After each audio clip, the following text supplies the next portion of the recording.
جی سر، 71 میں ایک ڈیبیکل of asset Pakistan کا ایونٹ ہوا، پھر بھٹو صاحب سول مارشل ایڈمنسٹریٹر کے طور پہ آ گئے، اور لوگوں کا جو ایک لاسٹ کانفیڈنس تھا اس کو ریسٹور کرنے کے لیے کوئی بہت میجر ہمیں ایک ایونٹ چاہیے تھا، تو وہ میرا خیال ہے 73 کے آئین کے تھرو شاید بھٹو صاحب نے ایک اٹیمپٹ لی. تو ہم اس 73 کے آئین سے اگر اپنی بات کو شروع کریں.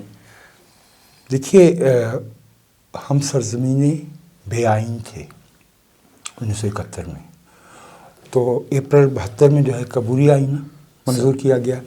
اس کے تحت جو ہے وہ ایک کمیٹی بنی پرماننٹ کانسٹیٹیوشن کے لیے، جس میں تمام سیاسی جو نقطہ نظر تھے، تمام جو پارلیمانی پارٹیاں تھیں، ان کی نمائندگی موجود تھی. انڈر یحییٰ خان، کیونکہ یحییٰ خان اپنے آپ کو ڈسٹنگوش کرنا چاہتے تھے ایوب خان کی حکومت سے. ایوب خان کی حکومت بائی اینڈ لارج سیکولر تھی. Yahya Khan despite his personal persuasion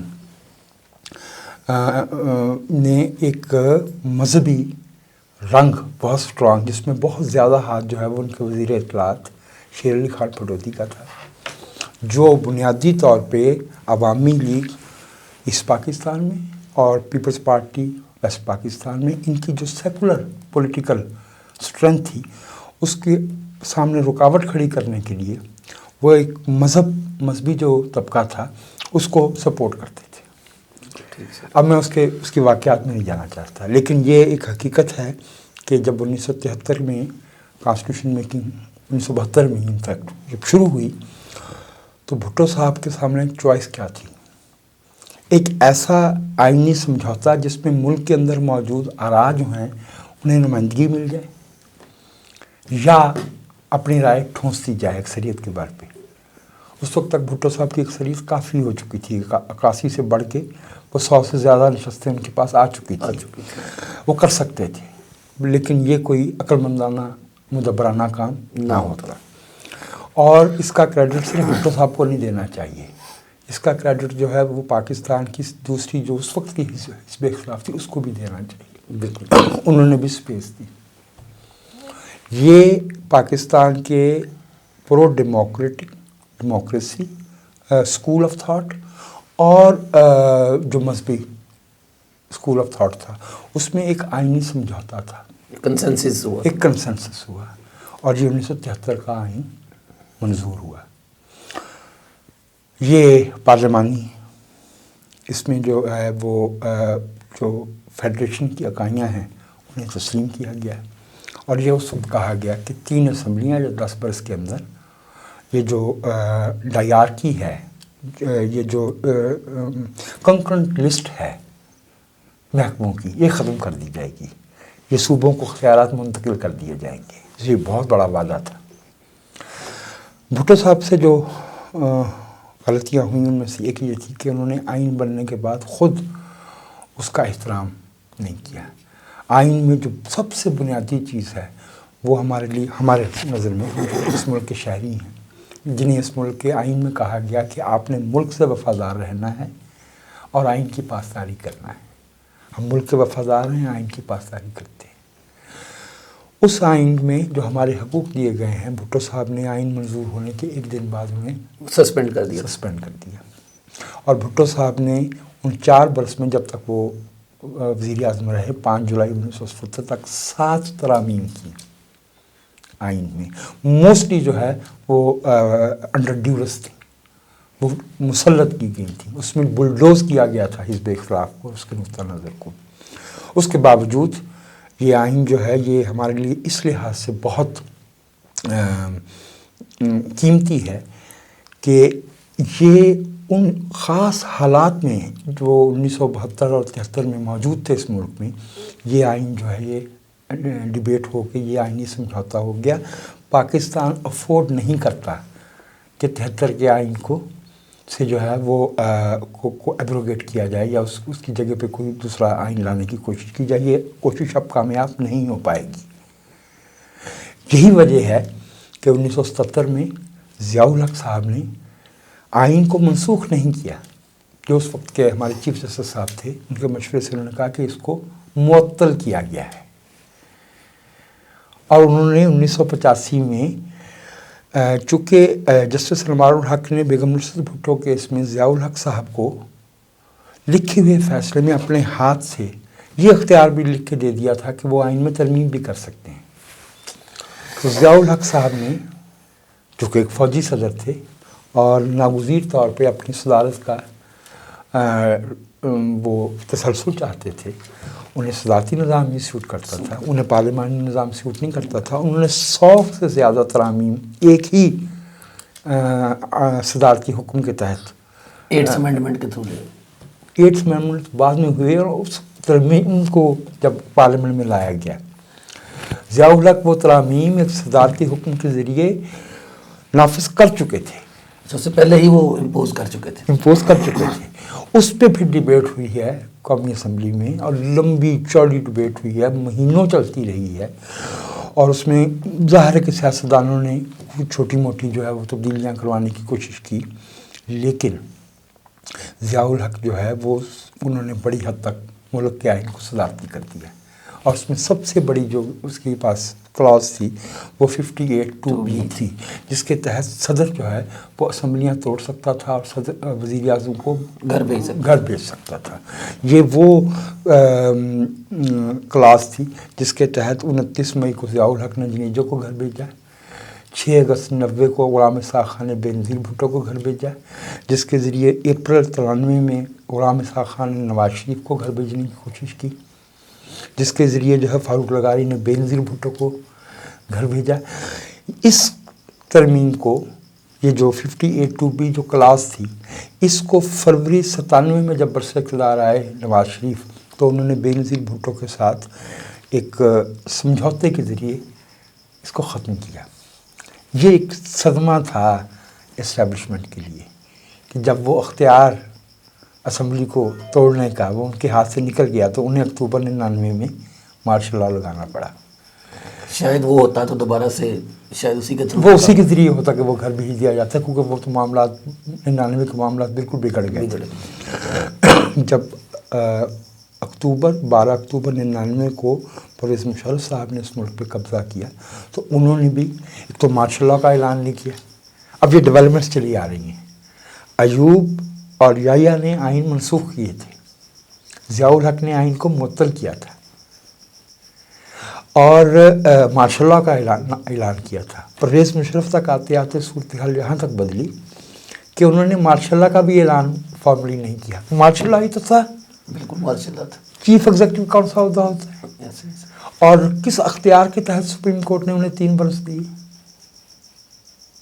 وہ سپریم کورٹ جو خود اپنا وجود جو ہے وہ ہمارے آئین سے ڈرائیو کرتی ہے، وہ اس دستور کی خلاف ورزی کو، اس دستور کو جو ہے وہ اٹھا کے کھڑکی سے باہر پھینکنے کو جو ہے وہ کیسے ویلیڈیٹ کر سکتی تھی؟ تو یہ وہ حالات تھے جن میں پرویز مشرف نے 17ویں آئینی ترمیم اکتوبر 2002 میں پیش ہونے والی اسمبلی کے سامنے رکھی، جو نومبر 2003 تک ڈیبیٹ ہوتی رہی۔ ظاہر ہے وہ ان کی ہینڈ پکڈ اسمبلی تھی، ظاہر ہے ان کا وزیر اعظم تھا، ظاہر ہے وہ حکومت کر رہے تھے Pervez Musharraf. It was not Zafarullah Jamali, it was not Shaukat Aziz, it was Pervez Musharraf. یہ ڈائریکٹ ڈکٹیٹرشپ تھی اور یہ آرٹیکل 6 کی سیدھی خلاف ورزی تھی، ٹھیک ہے۔ جب 2008 فروری 29 کو ہماری نئی اسمبلی نے جو محترمہ بینظیر کی اسیسینیشن ہو چکی تھی، اس دوران میں NRO، اس دوران میں پرویز مشرف کا جو ہے وہ ایمرجنسی لگانا، عدلیہ کا بحران، اس کی ایک لمبی کہانی ہے، وہ بالکل الگ ہے کہ ہمارے ملک میں فوجی حکمران آتے کیسے ہیں، ایک ٹریجیکٹری بن گئی ہے، ایک اس ملک میں ٹیمپلیٹ بن گیا ہے، پھر کیا ہوتا ہے، کہاں کہاں ریفرنڈم ہوتے ہیں، کہاں کہاں جو ہے وہ آئینی ترامیم کی جاتی ہیں، کہاں کہاں انڈیمنٹی مانگی جاتی ہے، پھر کہاں کہاں وردی اتارو کیمپین چلائی جاتی ہے، کیونکہ سیاستدانوں کو معلوم ہوتا ہے کہ جس دن یہ وردی اتارے گا اس دن اس کا متبادل کھڑا ہو جائے گا۔ دیٹ از وائی کہ ضیاء الحق کو یہ شکایت جنیجو سے تھی کہ یہ وردی اتارو مہم کے پیچھے جنیجو ہیں، اور یہ وردی اتارو مہم کے پیچھے پرویز مشرف صاحب کو گلا تھا اور ہے کہ عدلیہ کی تحریک اور ورتی اتارو مہم کے پیچھے جو ہے وہ کیانی صاحب تھے. تو کیانی صاحب چیف آف آرمی اسٹاف نہیں بنتے تھے اگر پرویز مشرف صاحب یونیفارم پریزیڈنٹ رہتے، یونیفارم میں president. جس دن انہوں نے ان کو آرمی چیف بنایا، ان کے جو چہرے کے تاثرات تھے وہ کلیئر تھے کہ پرویز مشرف کو معلوم ہو گیا کہ ہز ڈیز آر نمبرڈ. نئی اسمبلی بنی، اس قومی اسمبلی میں پیپلز پارٹی کی گورنمنٹ تھی. 29 رکنی کمیٹی بنی جس میں تمام پارلیمانی جو جماعتیں تھیں ان کو نمائندگی دی گئی. اس کے 83 اجلاس ہوئے. اس نے یعنی سینکڑوں گھنٹوں پہ محیط جو ہے وہ ڈبیٹ ہوئی. اور یہ میں سمجھتا ہوں کہ 1973 کے آئین کے بعد ہمارے سیاسی قیادت کا، ہمارے سیاسی رہنماؤں کا سب سے بڑا کارنامہ 18ویں آئینی ترمیم ہے، جس نے ہماری فیڈریشن کو اس سمت میں گامزن کیا جو 1973 کے آئین میں سمت دی گئی، وعدہ کیا گیا تھا. پارلیمانی تشخص کو بحال کیا، فیڈریشن کو اس کے جو اکائیاں تھیں ان کو ان کے جو اختیارات ہیں وہ دیے. اس میں رکاوٹیں ہیں، ٹیتھنگ پرابلمز ہیں اس میں، لیکن میں سمجھتا ہوں پاکستان کے آئین کے ایک معمولی طالب علم کے طور پہ کہ 18ویں آئینی ترمیم اسی طرح سے پاکستان کے لیے ناگزیر ہو چکی ہے جیسے 73 کا آئین. یہ 2 دفعہ کوشش کی گئی اس کو پریزیڈنشل کیا جائے. ایک دفعہ ضیاء الحق صاحب نے کوشش کی 85 میں، اور ایک دفعہ 2003 میں پرویز مشرف نے یہ کوشش کی. پاکستان کا کانسٹیٹیوشنل ایوولوشن یہاں تک آیا ہے کہ 2018 کے انتخابات اسی آئین کے تحت ہوئے ہیں. بہت دلوں میں جو ہے وہ جذبے دھڑکتے ہیں کہ اس ملک میں صدارتی نظام آنا چاہیے، اس ملک میں جو ہے وہ مرکزیت لوٹنی چاہیے، اس ملک میں فیڈریشن کی جو اکائیاں ہیں انہیں ان کے حقوق سے محروم کرنا چاہیے، اس کو جو ہے وہ ایک رجواڑے کی طرح چلانا چاہیے اس ملک کو. لیکن میں سمجھتا ہوں کہ 18ویں آئینی ترمیم میں بھی کوئی تبدیلی، ایسی تبدیلی جسے ہم فنڈامنٹل کہہ سکیں، وہ پاکستان کو نقصان پہنچائے بغیر ممکن نہیں ہے. پاکستان کی جو بقا ہے، پاکستان کی جو سلامتی ہے، وہ 73 کے آئین کی پاسداری میں ہے اور اس ملک کے لوگوں کی رائے کو ساتھ لے کے چلنے میں ہے. اس آئین کے اندر آرٹیکل 239 موجود ہے جو آئین میں کسی بھی ترمیم کا اختیار دیتا ہے پارلیمنٹ کو. ٹھیک ہے، کسی بھی کانسٹیٹیوشن کی جو آرٹیکل ہے اس کو تبدیل کیا جا سکتا ہے، لیکن اس کا طریقہ کار طے ہے. اور میں سمجھتا ہوں کہ اس وقت بھی ہم تمام تر مشکلات کے باوجود پاکستان اس لحاظ سے ایک خوش نصیب ملک ہے کہ 18ویں آئینی ترمیم کی وجہ سے آج اس ملک کی فیڈرل اکائیوں میں جو ارتباط ہے، جو سینس آف اونرشپ ہے، آپ نے نوٹ فرمایا کہ یہ حزب اختلاف کی جو کا اتحاد بنا، اس میں بلوچستان کی سیاسی نمائندگی بھی موجود، کے پی کی نمائندگی بھی موجود، سندھ کی نمائندگی بھی موجود، پنجاب کی نمائندگی بھی موجود. ٹھیک ہے، پی ٹی آئی کی اس وقت حکومت ہے، 3 صوبوں میں ان کی حکومت ہے، ایک میں نہیں ہے. کوشش تو ہے نا ان کی کہ وہ سندھ والی حکومت بھی مل جائے. ٹھیک ہے، تو اپوزیشن کی کوشش ہے کہ باقی والے 3 صوبے بھی واپس لے لیے جائیں، لیکن ہے under the umbrella of constitution and it will touch would ایسا دن نہ آئے تو بہتر ہے کہ اس ملک کا جو آئینی ڈھانچہ ہے اس کو کوئی ایسی تبدیل کرنے کی کوشش کرے، اس سے ملک کو نقصان پہنچے گا. سر آخری سوال بس آپ سے کرنا ہے، اس کے بعد ہم لوگ پھر اگلے ٹاپک پہ جائیں گے اگلی نشست میں. یہ جو 73 کا آئین بنا تھا وہ ایک سمپل پارلیمنٹ نے بنایا تھا، وہ کانسٹیٹیوئنٹ اسمبلی نہیں، وہ کانسٹیٹیوئنٹ اسمبلی تھی. وہ کانسٹیٹیوئنٹ اسمبلی تھی، ہاں، اس لیے کہ جب آئین منسوخ ہو گیا تو جو 70 کے انتخابات جو پہلے اکتوبر میں ہونا تھا، دسمبر میں ہوئے، دسمبر 1970 میں، وہ کانسٹیٹیوئنٹ اسمبلی کے انتخابات ہی تو تھے، وہ کانسٹیٹیوئنٹ اسمبلی کے تھے. ہاں، اور یہ اس میں جو لیگل فریم ورک آرڈر دیا گیا تھا یحییٰ خان کی طرف سے، اس نے کہا کہ 120 دن کے اندر اسمبلی آئین بنائے. وہ ملک جو اس وقت تک 23 برس میں آئین نہیں بنا پایا تھا، اس کا تسلسل نہیں قائم کر پایا تھا، اس کو کہا گیا کہ وہ 120 دن میں یہ کرے. اگر نہیں کرے گا تو صدر کو اختیار ہوگا کہ وہ اسمبلیاں توڑ سکتا ہے. یہ بنیادی طور پہ یحییٰ خان نے ایک انسٹرومنٹ ڈیوائس کیا تھا تاکہ ایسٹ پاکستان میں جو مقبولیت ہے عوامی لیگ کی اور جو ویسٹ پاکستان میں پیپلز پارٹی کی مقبولیت ہے، ان کیس کے جو ہے یہ لوگ الیکشن جیت جاتے ہیں تو ان کی باہمی اختلافات سے فائدہ اٹھاتے ہوئے اسمبلی کو پھر توڑا جائے، ڈیزالو کر دیا اور پھر جو ہے وہ صدارتی نظام جو ہے وہ لمبا منصوبہ رکھتے تھے، لیکن یہ کہ معاملات ان کے ہاتھ سے نکل گئے۔ تو ظاہر ہے اس میں جیوگرافک کنڈیشنز بھی تھیں، اس زمانے کی جیو پولیٹیکل ڈیولپمنٹس بھی تھیں، وہ بالکل ایک اور معاملہ ہے۔ تو یہ جو میں آپ سے جو عرض کر رہا تھا وہ صرف یہی تھا، آپ کے سوال کا جو جواب تھا۔ وہ کانسٹیٹوئنٹ اسمبلی نے ہی یہ آئین بنایا تھا، وہ کانسٹیٹوئنٹ اسمبلی ہی تھی جو 1970 میں منتخب ہوئی تو تھی۔ اب اگر اس آئین کے بیسک سٹرکچر کو کوئی بندہ بدلنا چاہتا ہے تو کیا یہ سمپل پارلیمنٹ کے پاس یہ اختیار 239 کے تحت ہے کہ وہ بدل دے، یا پھر سے ہمیں کوئی کانسٹیٹوئنٹ اسمبلی بنانی پڑے گی؟ کسی مجھ سے بہتر کانسٹیٹیوشنلسٹ سے اس پہ بات کرنا ہوگی۔ میرے خیال میں آئین میں جو ترمیم ہے اس کی موجودگی میں ہمیں کانسٹیٹیوشنل اسمبلی کی ضرورت نہیں ہے، وہ امپاورڈ ہو گئی، وہ امپاورڈ ہے، پارلیمنٹ امپاورڈ ہے۔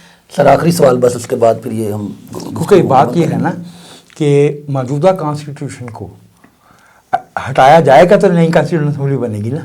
بالکل ٹھیک سر، بس وہ اسی سوال سے ایک سوال نکل آیا، ورنہ پچھلا ہی آخری ہونا تھا سر۔ آپ پارلیمنٹ کو سپریم سمجھتے ہیں یا کانسٹیٹیوشن کو سپریم سمجھتے ہیں سر؟ سپریم کے معنوں میں پارلیمنٹ جو ہے وہ اپنا جواز آئین سے ڈرائیو کرتی ہے، لیکن جو حکومت کا حاکمیت کا اختیار ہے وہ پارلیمنٹ کا ہے، ساورن پیپل ہے، لوگوں کے نمائندے جو ہے وہ ساون ہیں، لیکن وہ لوگوں کے جو نمائندے ساون ہیں وہ اس کانسٹیٹیوشن کے اندر ہیں۔ تو اب میرا نہیں خیال کہ یہ سوال جو ہے یہ ویلڈ کویسچن ہے کہ پارلیمنٹ سپریم ہے یا آئین سپریم ہے۔ آئین ایک کانٹریکٹ ہے جو اس کے نتیجے میں وجود میں آنے والی پارلیمنٹ ہے وہ ایک نیچرل لیگل اینٹی ہے، تو یہ اختیار جو ہے وہ پارلیمنٹ کا ہے کہ وہ جب وہ آئین میں ترمیم کرتی ہے تو اگر آئین سپریم ہو تو پھر پارلیمنٹ کیسے ترمیم کرے گی؟ اسی سے پاور ڈرائیو کر کے ایک کانٹریکٹ ہے، ایک سوشل کانٹریکٹ ہے۔